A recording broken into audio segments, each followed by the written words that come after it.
Number 5, Number 4, Number 3, Number 2, Number 1.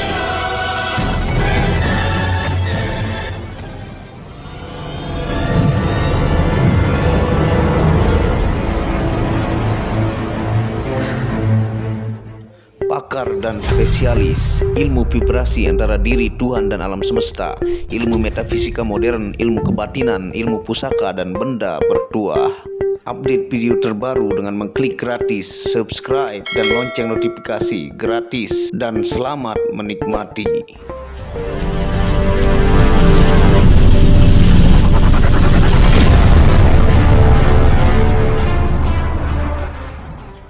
Bismillahirrahmanirrahim. Assalamualaikum warahmatullahi wabarakatuh. Alhamdulillahilladzi hadana li hadza wa ma kunna linahtadiya laula an hadanallah. Asyhadu an la ilaha illallah wahdahu la syarikalah wa asyhadu anna Muhammadan abduhu wa rasuluhu la nabiyya ba'da. Rabbi shrah li sadri wa yassir li amri wahlul 'uqdatam min lisani yafqahu qawli. Alhamdulillah, bersama saya lagi dengan Muhammad Hamdan Al-Ghazali dalam Tauhid Metafisik. Apa kabar kalian semua? Semoga disehatkan selalu, dilancarkan segala hajat dan urusan oleh Tuhan penguasa bumi langit dan diantara keduanya, karena itu adalah harta yang paling mahal di dunia, supaya kalian bisa bekerja berkarya mencari berkat Tuhan penguasa alam semesta. Nah, pada kesempatan yang berbahagia ini kita akan membahas tentang video tidak ada gunanya Anda belajar ilmu kebatinan tingkat tinggi atau mengaku makrifat kalau masih melakukan hal ini. Nah, di video ini kita akan lebih detail tentang bagaimana itu teori dan bagaimana itu praktek.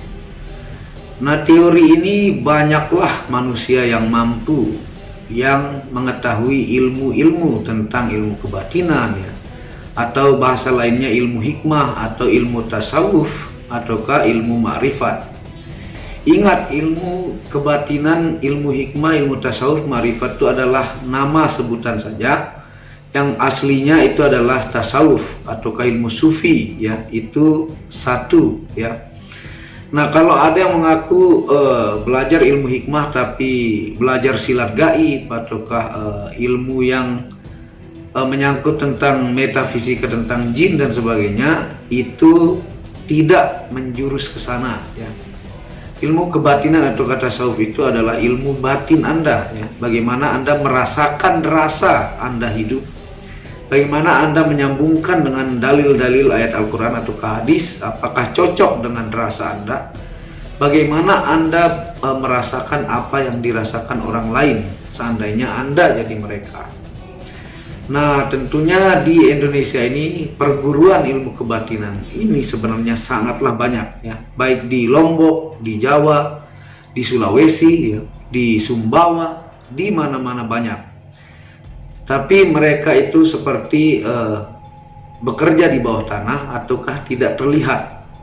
Nah, yang Anda lihat saya ini adalah hanya segelintir orang-orang yang muncul ke permukaan. Sebenarnya mereka sangatlah banyak dan tersembunyi, bahkan mereka memiliki perkumpulan-perkumpulan besar. Nah, banyak kita temukan orang yang sudah mengaku makrifat ataukah mengaku menguasai ilmu kebatinan tingkat tinggi, tapi keangkuhannya luar biasa, fanatiknya luar biasa, tidak mau membuka kotak ataukah blok yang ada di pikirannya, seolah-olah ilmu yang dia pelajari satu-satunya ilmu yang membuat dia selamat, ya. Itu boleh Anda meyakini apa ilmu Anda, tapi bagaimana Anda mendengarkan orang lain adalah sebuah akhlak. Yang sering saya bilang kepada teman-teman, akhlak itu lebih tinggi daripada ilmu, ya. Buktinya iblis yang menguasai rahasia semesta, menguasai banyak ilmu, bahkan mampu melihat takdir. Gara-gara setitik kesombongan diusir, ya. Dia beribadah selama puluhan ribu tahun, ya. Nah, sebenarnya selama kita menikah, punya anak, ya, kita sebenarnya terikat oleh keduniawian. Mana buktinya? Ketika Anda menikah, Anda punya anak, maka kesempurnaan makrifat Anda tidak bisa sempurna, ya. Karena pertama Anda harus bagaimana membiayai istri Anda. Anda harus mencari uang.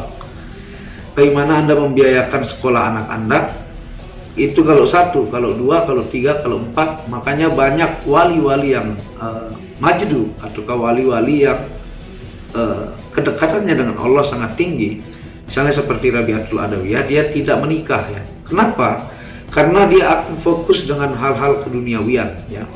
Nah, ketika Anda punya anak, tentunya Anda butuh biaya sekolah, Anda punya istri, Anda butuh bedak untuk istri Anda butuh untuk biaya kondangan, Anda butuh untuk membeli kendaraan, Anda butuh untuk membeli sabun, rinso dan sebagainya. Itu adalah terikat dengan keduniawian ya. Jadi kalau Anda masih punya istri atau anak, maka Anda harus mengimbangkan antara duniawian dengan batin Anda.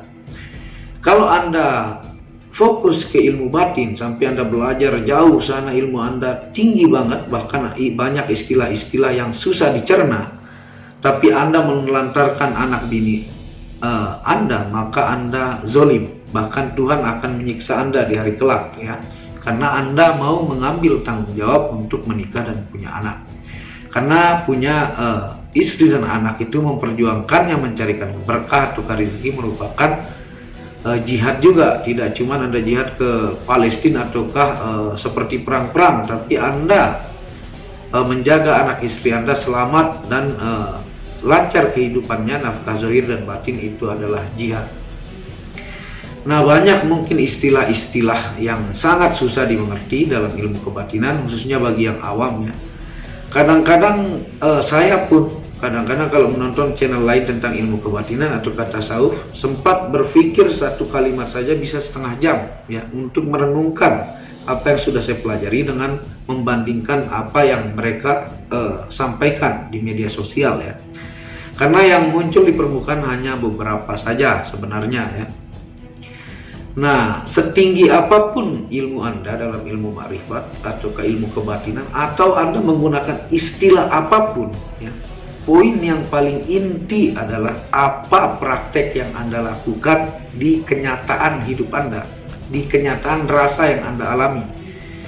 Misalnya Anda mengaku ahli spiritual, Anda mengaku kiai, tapi Anda menzolimi istri Anda. Nah, itu yang disebut batal. Itu bukan ilmu hidup, tapi ilmu yang hanya di otak Anda, tapi tidak hidup bergerak di fisik Anda. Anda mengaku Anda dekat dengan Allah, Anda mengenal Allah, tapi Anda ngomong menyakiti hati orang lain. Anda mengaku ilmu Anda tinggi, tapi peliknya luar biasa ya. Anda mengaku ilmu makrifat Anda tinggi, tapi ego pengakuan diri Anda untuk minta disanjung atau minta dipuji sangat tinggi. Karena sebenarnya ciri-ciri orang yang makrifat itu, cara mudahnya keegoannya sudah luntur, pengakuan dirinya. Karena sebenarnya kita tidak ada ya. Kita ini hanyalah bias refleksi dari Tuhan, baik itu tumbuhan, hewan ya, segala sesuatu di alam semesta ini adalah refleksi Tuhan. Jadi kalau pengakuan diri ataukah ego ingin dianggap berbeda ataukah ingin mencari perhatian manusia lain, selama itu ada, maka itu belum Anda mengenal Tuhan ya. Dan itulah sangat berat, sehingga orang-orang yang mampu melunturkan itu disebut dia para waliullah, ataukah orang-orang yang moksa, ataukah orang-orang yang memiliki kedekatan yang khusus dengan Allah Subhanahu wa Ta'ala. Bayangkan Rasulullah aja sebagai contoh.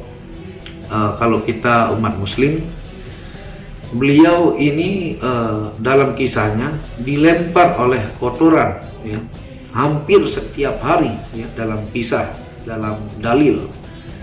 Sehingga ketika suatu hari tidak ada yang melempar, Rasulullah bertanya, mana orang yang melempar saya, ke orang sekitar sana.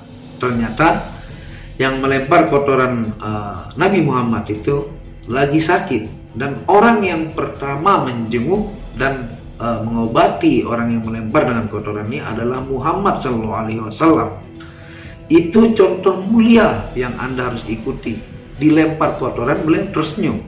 Coba Anda uji ustadz-ustadz sekarang atau kiai-kiai sekarang, Anda lemparkan kotoran ya, dia mengeluarkan semua jenis bacotan-bacotan kebun binatang ya. Dan jangan menilai dari cover ya. Cover itu menipu ya. Yang Anda lihat adalah dalam hatinya, bukan anting, bukan tatonya.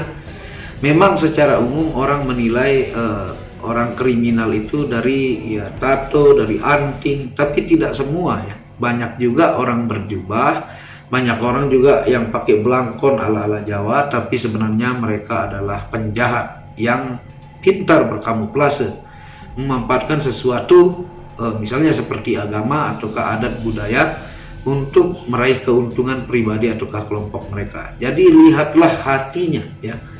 Jadi Allah tidak memandang gantengmu ya, mancung hidungmu, sipit matamu, indah alismu, tapi dari hatimu. Itu sering disebutkan dalam Al-Quran. Dan di Al-Quran itu paling banyak isinya adalah akhlak ya. Misalnya Anda ngaji sana sini sampai Anda S5 misalnya ya, kalau ada S5 atau S2, tapi Anda pulang ke rumah, ilmu agama Anda tinggi, ilmu tasawuf Anda tinggi, sedikit orang tua Anda minta bantuan misalnya karena lagi tua tidak bisa bergerak ya, ataukah tua renta yang dia tidak bisa bergerak seperti sehatnya, Anda marah-marah, maka ilmu Anda itu ilmu mati, ilmu yang hanya dalam pikiran, tidak hidup. Nah, kalau Anda pulang dari Kairo atau ke Mesir, Anda S2 dalam ilmu agama, ketika Anda pulang, Anda semakin mulia kepada orang tua Anda punya rezeki lebih Anda sisihkan, Anda menjaga setiap omongan, setiap tatapan, setiap perilaku, setiap akhlak, Anda berpikir sebelum berbicara. Hati-hati orang menjadi senang, Anda bagaimana menjaga perasaan orang, Anda sangat mampu mengontrol semua unsur yang ada dalam diri Anda dan menjadi manusia mulia. Itulah ngaji Anda di Kairo itu sudah lolos, ilmu Anda hidup ya, dan itulah yang akan selalu membisikkan Anda ke arah kemuliaan. Dalam kitab Futuhul Gaib, ketika dominan kebaikan itu, maka dia akan terus menarik Anda ke arah kebaikan. Bahkan Allah menolong Anda, dan pada titiknya Anda akan menjadi moksa kalau bahasa Hindunya, atau Buddha. Ataukah Anda kalau bahasa Jawanya Manunggaling Kaula Gusti, ataukah bahasa tasawufnya atau sufinya Anda menjadi fana. Fisik Anda hidup, mata melihat, hidung bernafas, mulut Anda berbicara, tapi sebenarnya Anda sudah mati ya. Karena keegoan itu lebur, bukan mati fisiknya, tapi hawa nafsu keegoan itu lebur, sisa kemuliaan ataukah kebaikan di diri Anda. Hal-hal yang buruk itu tunduk, bukan hilang ya, tunduk. Kebaikan yang ada pada diri Anda, maka kata Jalaluddin Rumi dalam puisinya, Anda lebih tinggi dari malaikat. Bahkan Jalaluddin Rumi mengatakan, aku meninggal sebagai malaikat yang mulia. Maksudnya adalah malaikat itu tidak punya hawa nafsu, angkara murka, taunya adalah kebaikan, ibadah dan taat kepada Allah. Ketika angkara murka itu takluk, maka Anda ketika meninggal, Andalah yang unsur-unsur pencipta malaikat. Dalam sebuah cerita, malaikat itu tercipta dari cahaya-cahaya manusia yang dominan kemuliaan, takluk angkara murkanya. Nah, seperti itu video singkat pada kesempatan kali ini, mudah-mudahan Anda paham ya. Kalau saya terlalu cepat berbicara, Anda bisa ulangi ya, pikirkan lebih mendalam, atau Anda konsultasikan dengan kiai Anda ya, seperti itu. Apabila ada salah kata, itu dari murni kebodohan saya sendiri, karena saya juga manusia biasa. Kalau ada benarnya, itu datangnya dari Allah. Akhlak lebih tinggi dari ilmu. Kontrollah dirimu, kontrollah hawa nafsu liarmu, kontrollah rakusmu, kontrollah irimu, kontrollah segala angkara murka, maka Allah akan membantumu menuju kemuliaan yang akan bersinar, membuatmu moksa ataukah fana ataukah manunggaling kaula Gusti, dan Anda menjadi irji'i ila rabbiki radiyatan mardiyah fadkhuli fi ibadi wadkhuli jannati. Dan buat yang belum subscribe, bisa mendukung channel ini untuk mengembangkan dan mengklik tombol merah subscribe gratis dan lonceng notifikasi gratis, tidak ada ruginya. Dan Anda bisa kunjungi channel kedua saya ya, untuk pecinta benda spirituality di Tauhid Metafisik, yang banyak membahas tentang ilmu mustika, pusaka dan sejarahnya, karena ada penggemar-penggemarnya ya. Yang channel ketiga itu Mania Kaki, yang membahas lengkap gemstone secara internasional, gemologi, kandungan mineral, aura zodiak dan metafisika modern. Dan channel baru yang khusus membahas tentang batu keindahan, batu bacan dengan kualitas bagus dengan ring perak dengan harga bersahabat. Wabillahi taufiq wal hidayah. Assalamualaikum warahmatullahi wabarakatuh. Tauhid Metafisik Produk menjual baju-baju sufi sebagai pengingat kemurnian batin diri dan batin orang lain yang melihatnya, menyebarkan virus-virus cinta ketika memakainya dimanapun berada. Tersedia semua jenis ukuran, baik laki-laki dan perempuan, ukuran panjang dan pendek. Harga promo murah dengan kualitas cotton dan sablon terbaik. Kontak admin WhatsApp 0858 1688 0424. Inilah review baju sufinya. Baju sufi yang pertama, logo Tauhid Metafisik, lambang Tauhid. Yang di belakang yang ada hanya satu.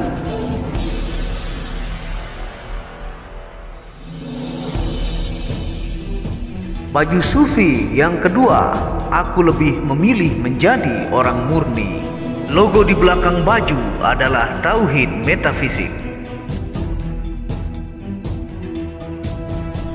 Baju sufi yang ketiga, ketika hawa nafsu takluk maka damailah dunia. Tulisan di belakang adalah logo Tauhid Metafisik.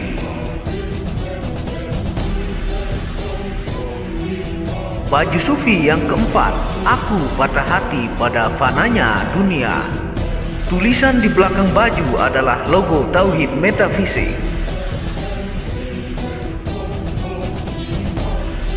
Baju sufi yang kelima, suara nuranimu bersih dan murni.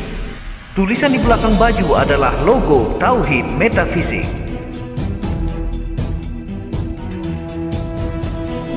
Baju sufi yang keenam, ego diri adalah dinding pembatas antara diri dengan Tuhan. Tulisan di belakang baju adalah logo Tauhid Metafisik. Segera pesan baju-baju sufi, stok terbatas. Terima kasih.